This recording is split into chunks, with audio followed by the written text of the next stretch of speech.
Mad, sick, Reggaeville. Reggaeville family, this is SummerJam 2016 and I'm here with a man I've been here with 5 years ago, my charge, my brethren, Mr. Wallace Horsemouth, the living legend. Sorry, I can't stop talking about you. I really do appreciate you having you here again. How are you doing, sir? Bless. Glad to be in Germany here with you, love. Nice to see you. You look beautiful as usual. Same beautiful girl. Horsemouth says so. Yeah, Thank you man. so much. So what's up now? Yes, my God, how are you? Not too bad, you know. Not too bad. I'm at home looking after 2 kids and things. Nice. So I was glad to be in Germany, yeah. Get some work with Professor Harrison, so I am here. So, yeah, man. But I know you've been working with Professor and Groundation for a long while. Yeah, a couple years ago I make his Rockamovie album, you know. Make those music, those rhythms, and Rockamovie one was a big thing, you know, for him, you know what I mean. Well, I went to California and do some work with his band, Groundation, so. It's a nice bridging. The first time I saw him in Jamaica, walk one down coming to Tough Gang at Bob Marley's studio. Bold, just all alone by himself. So, yeah, this guy is really bold. A Jewish man walking down in town. Yeah, he's a nice guy. He has a loving spirit and a clean heart, you know. So I work with him, you know. Only thing I don't get the money as yet, all those works. I have to say, but he's my friend still, you know.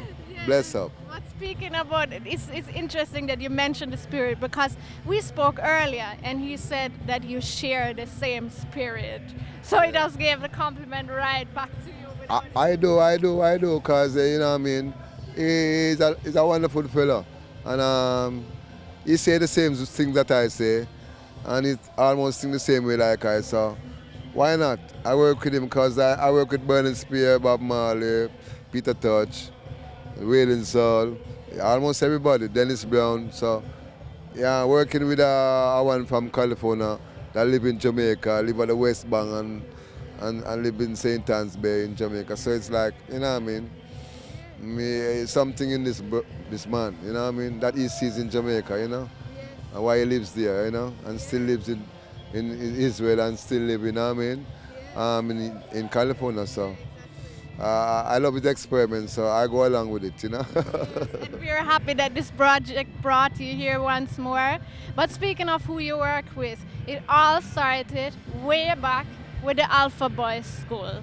And I would really love to find out from you, how were those days? And how was little Horsey there?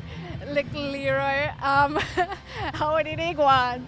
And why did he pick the drums to play? Well, I get a picture because as a young youth, I like 7-year-old, I used to live with my mom in 2 miles. That way they live all black people like we. The rest of the place like in St. Andrew, you have to be like citizens of Kingston to be at the street late at night. So I always get locked up because as a young youth coming from Alpha, you know. But growing up at Alpha was a good experience for me because my mom couldn't look after me. And she didn't have it. She used to sell fish in the street and she had like 11 kids away from me, you know. Anyway, I ended up as the first and I was her first experiment and it's like she was young and she couldn't manage someone like me at that age. So I used to steal her money and although she just give me, and I ended up at Alpha because she get mad at me and just burn up my fingers, you know. And I ended up at this school, you know. But it was good for me because I used to play, when I was young, I used to play the Pocominian beat, Jankono beat. In my era where we live in Western Kingston, it's Pocominian, Jankono, Kumina, Rastaman beat. You have all those culture of drumming surrounding you. Plus my grandmother was a Pocominian, you know, she sing praises to Jesus through the drum in an African style. So she used to chop up the drum on me to say, come on, come on, Trevor. I'm gonna take you and St. Stony Hill where you play drum.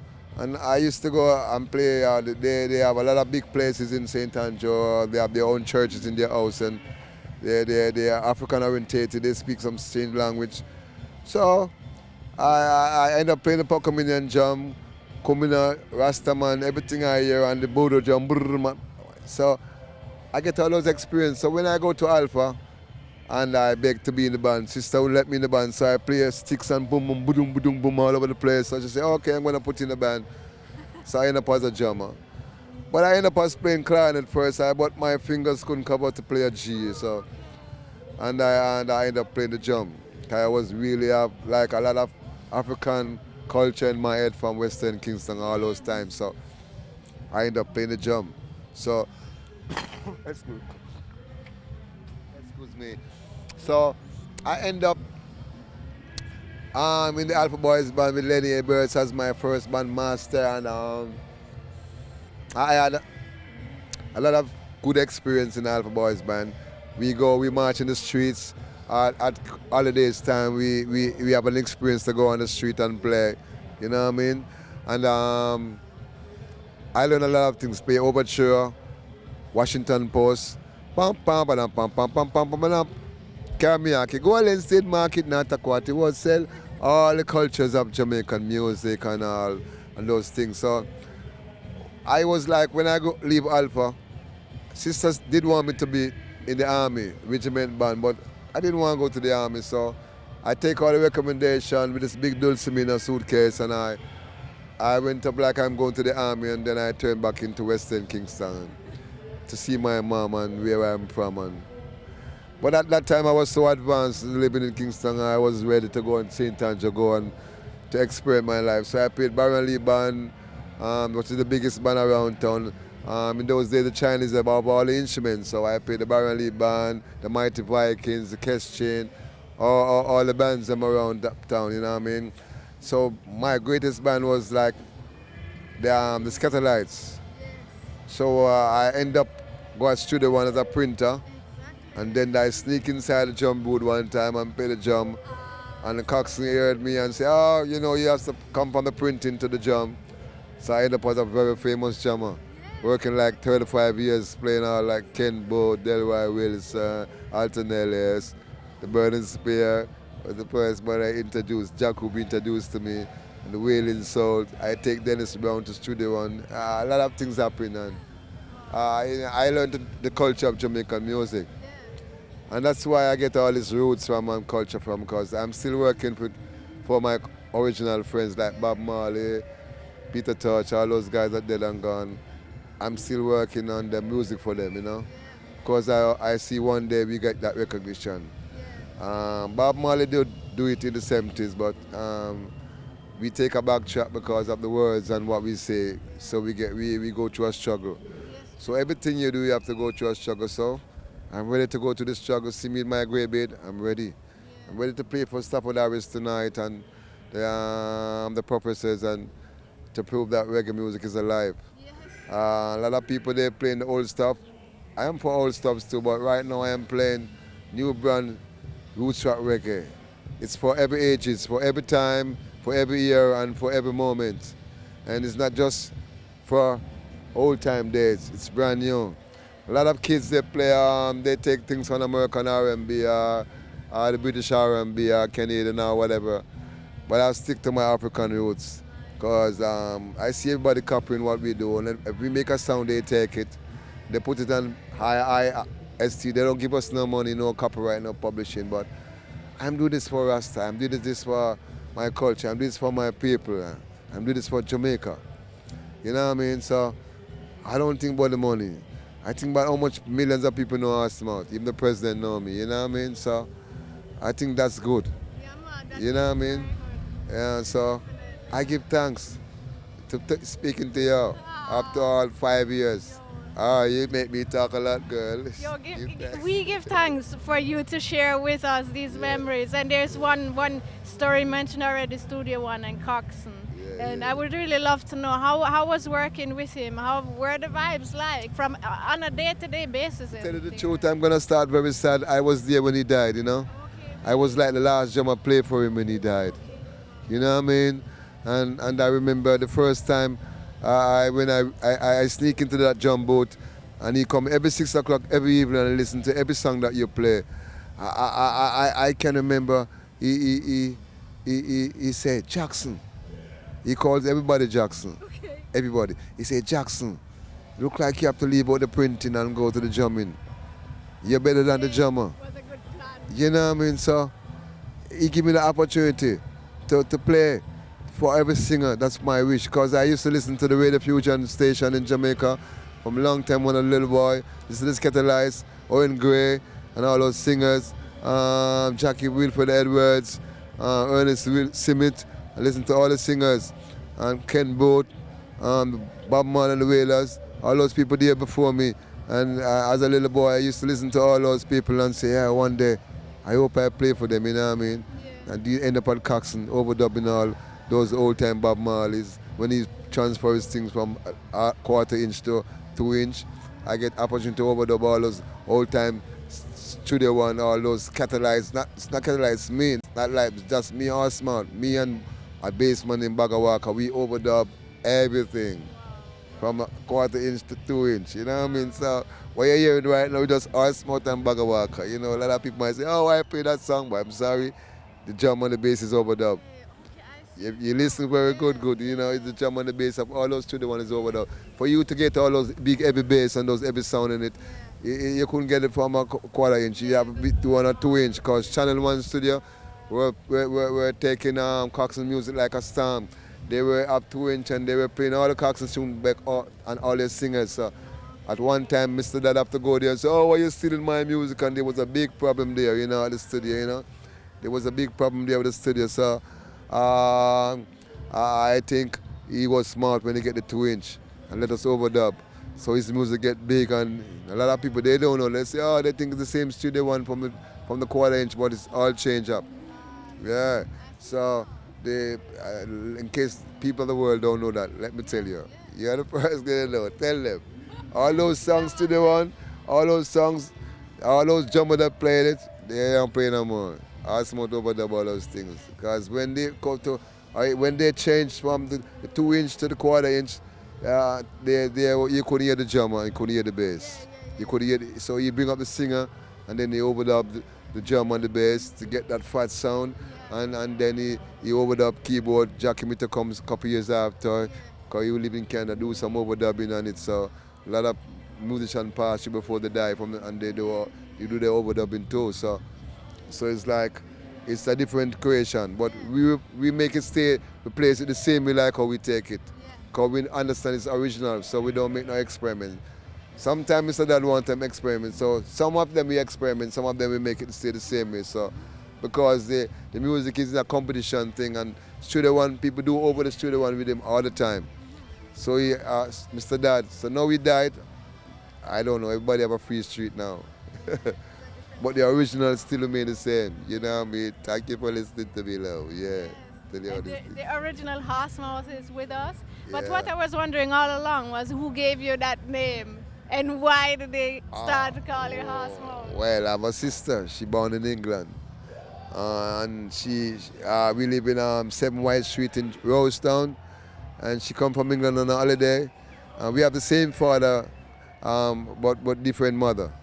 And she's born in England, and then she comes on a holiday, and when you come from England in Jamaica after the sun, you start to get some spots on your legs. So I look on her legs and say, hey girl, you got spotted legs. And she say, hey, you look like Horsemouth. And I say, spotted leg. She say, Horsemouth. Spotted leg, Horsemouth. Spotted leg, Horsemouth. Spotted leg, Horsemouth. For the whole day, I get tired. I say, I'm going to go downtown to look for my friend at North Parade, you know, at Randy's where I hang out. And I go there. I make one big mistake. I tell my friends on the street, I have a sister come from England, you know, and, you know, she called me Horsemouth. Who tell me to say that? Hey, everybody, Horsemouth, the whole place, Horsemouth. I get so crazy one time I used to fling stone chop, people calling me Horsemouth. One time, some guy go to the police station, blood up. They tell the police, Horsemouth chop me. They say, I bet you, the police say to him, I bet you call him Horsemouth. Tell me the truth. Tell me the truth, you call him Horsemouth? Yes, sir, I call him Horsemouth. Say, okay, that's your fault, you know. And I started to think about this idea. I don't like this word, Horsemouth. People see me all the time. I say, this guy that call him Horsemouth, I take up a stone to hit him. And he goes out there, say, Horsemouth, I say, Horsemouth, bop, with a stone. So Here comes Ted Buffalo Locust. This Rockers movie.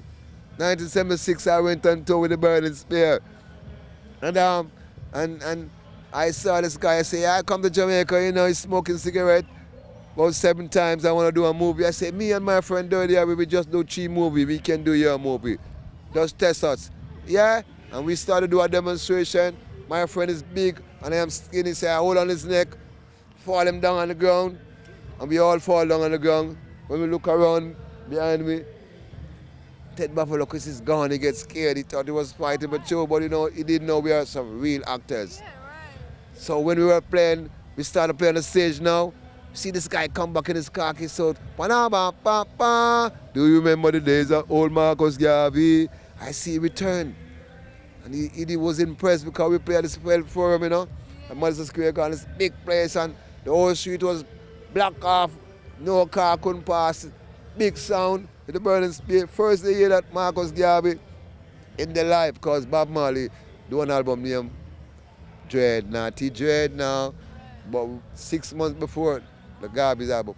But when we release, it's like, shh, in sales. Yeah, you know what I mean? So he do this movie and they called me Horsemouth in the movie.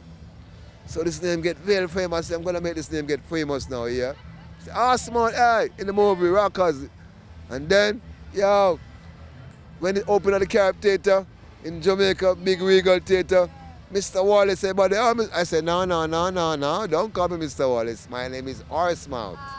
Seeing it's a brand no. Yeah, the famous name. When I look in the internet, so much people name Horsemouth, I'm so surprised. He's the only one original. Yeah. Some guys in Switzerland tell me, oh, you give my money to something. I say, no, not Horsemouth. A lot of people name Leroy Wallace too.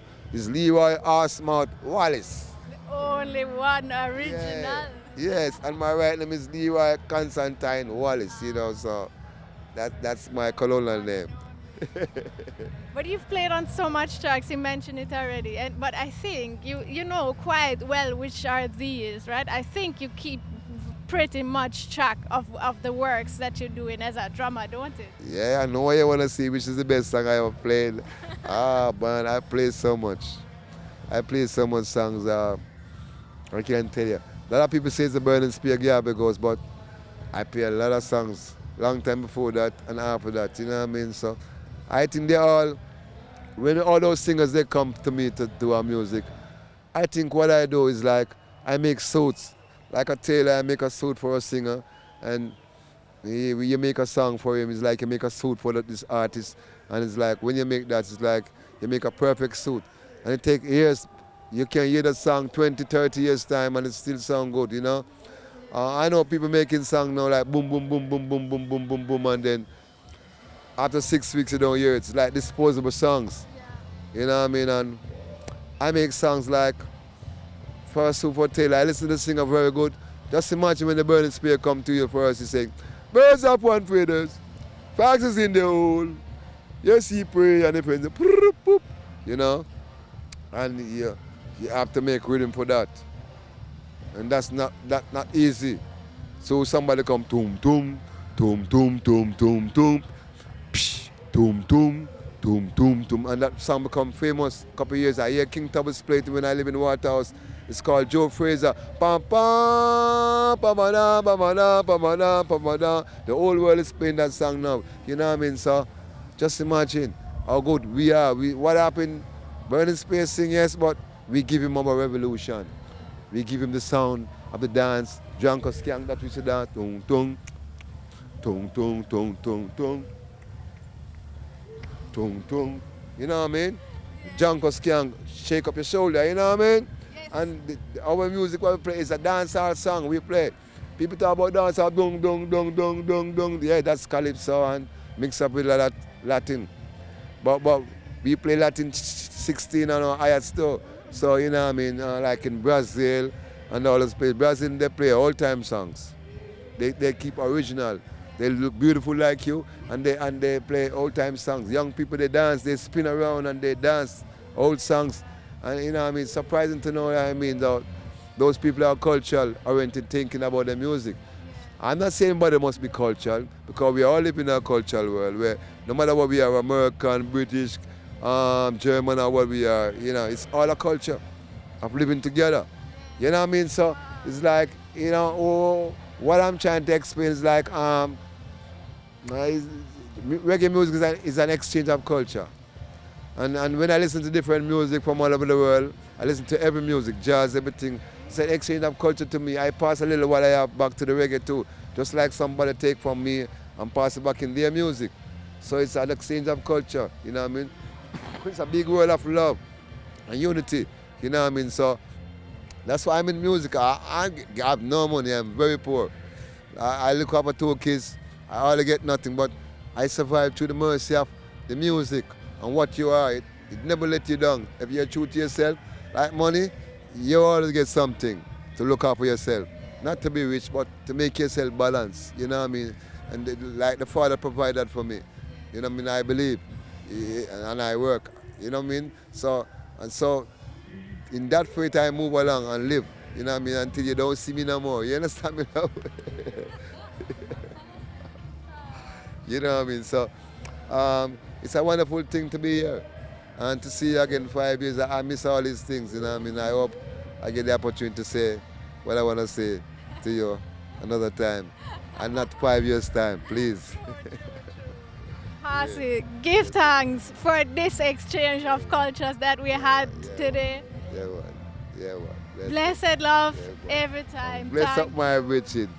Give thanks. Yeah. You're always there. Give thanks. Yeah.